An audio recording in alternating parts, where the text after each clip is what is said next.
प्रधान न्यायाधीश धनंजय यशवंत चंद्रचूड़ की अध्यक्षता वाले सुप्रीम कोर्ट कोलेजियम ने बीते दिनों इलाहाबाद हाई कोर्ट के 7 और पंजाब एवं हरियाणा हाई कोर्ट के 11 अतिरिक्त न्यायाधीशों को स्थायी न्यायाधीश नियुक्त करने की केंद्र सरकार से सिफारिश की है। कोलेजियम में न्यायमूर्ति संजय किशन कौल और न्यायमूर्ति संजीव खन्ना भी शामिल थे। कोलेजियम की बैठक का निर्णय वेबसाइट पर अपलोड कर दिया गया है। ऐसे में किसी भी एग्जामिनेशन की तैयारी करने वाले अभ्यर्थी के लिए कोलेजियम व्यवस्था का जानना आवश्यक हो जाता है। यदि बात करें कोलेजियम सिस्टम की, तो भारत के संविधान में इसका कोई वर्णन नहीं मिलता है। यह सिस्टम 28 अक्टूबर 1998 को 3 जजों के मामले में आए सुप्रीम कोर्ट के फैसलों के जरिए प्रभाव में आया था। कोलेजियम सिस्टम में सुप्रीम कोर्ट के चीफ जस्टिस और सुप्रीम कोर्ट के 4 वरिष्ठ जजों का एक पैनल होता है, जो हाई कोर्ट तथा सुप्रीम कोर्ट में जजों की नियुक्ति और तबादले की सिफारिश करता है। वहीं अगर बात करें कोलेजियम की सिफारिशों के मानने की, तो यदि कोलेजियम एक के बाद दूसरी बार उसी नाम को पुनः सरकार के समक्ष प्रस्तुत करता है, तो सरकार को वह नाम स्वीकृत करना बाध्यकारी हो जाता है। इसी व्यवस्था के तहत जिसमें सुप्रीम कोर्ट, हाई कोर्ट तथा सुप्रीम कोर्ट के अन्य न्यायाधीशों की नियुक्ति करता है, उसे कोलेजियम सिस्टम कहा जाता है। कोलेजियम वकीलों या जजों के नाम की सिफारिश केंद्र सरकार को भेजती है। इसी के तहत केंद्र भी अपने कुछ प्रस्तावित नाम कोलेजियम को भेजती है। केंद्र के पास कोलेजियम से आने वाले नामों की जांच, आपत्तियों की छानबीन की जाती है और रिपोर्ट वापस कोलेजियम को भेजी जाती है। सरकार इसमें से कुछ नाम अपनी ओर से सुझाती है।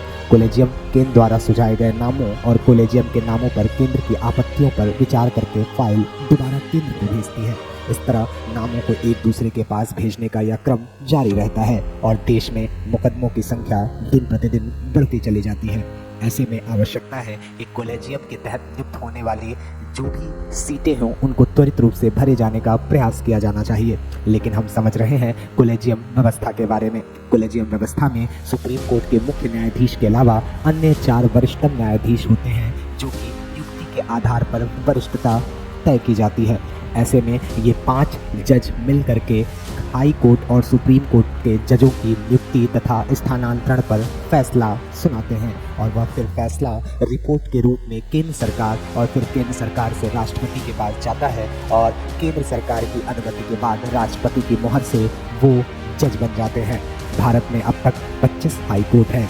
अगर बात करें सबसे लेटेस्ट हाई कोर्ट की, तो 25वां हाई कोर्ट आंध्र प्रदेश का है। आपको यह भी बताते चलें कि कोलेजियम व्यवस्था को समाप्त करने के लिए 15 अगस्त 2014 को कोलेजियम सिस्टम की जगह NJAC एक्ट लाया गया था, लेकिन सुप्रीम कोर्ट ने 16 अक्टूबर 2015 को राष्ट्रीय न्यायिक नियुक्ति आयोग, जिसे NJAC कानून कहा जाता है, को अपने फैसले में असंवैधानिक करार दे दिया था। इस प्रकार वर्तमान में भी जजों की नियुक्ति और तबादलों का निर्णय सुप्रीम कोर्ट का कोलेजियम सिस्टम ही करता है। यदि NJAC की बात की जाए तो इसमें 6 सदस्यों की सहायता से फैसला किया जाना था, जिसका प्रमुख सुप्रीम कोर्ट के चीफ जस्टिस को बनाया जाना था। तो वहीं सुप्रीम कोर्ट के 2 वरिष्ठ जज, कानून मंत्री और विभिन्न क्षेत्रों से जुड़ी 2 जानी मानी हस्तियों को सदस्य के रूप में शामिल करने की बात की गई थी, लेकिन सुप्रीम कोर्ट के द्वारा दिए गए निर्णयों से असंवैधानिक करार दिए गए इस NJAC एक्ट को रद्द कर दिया गया।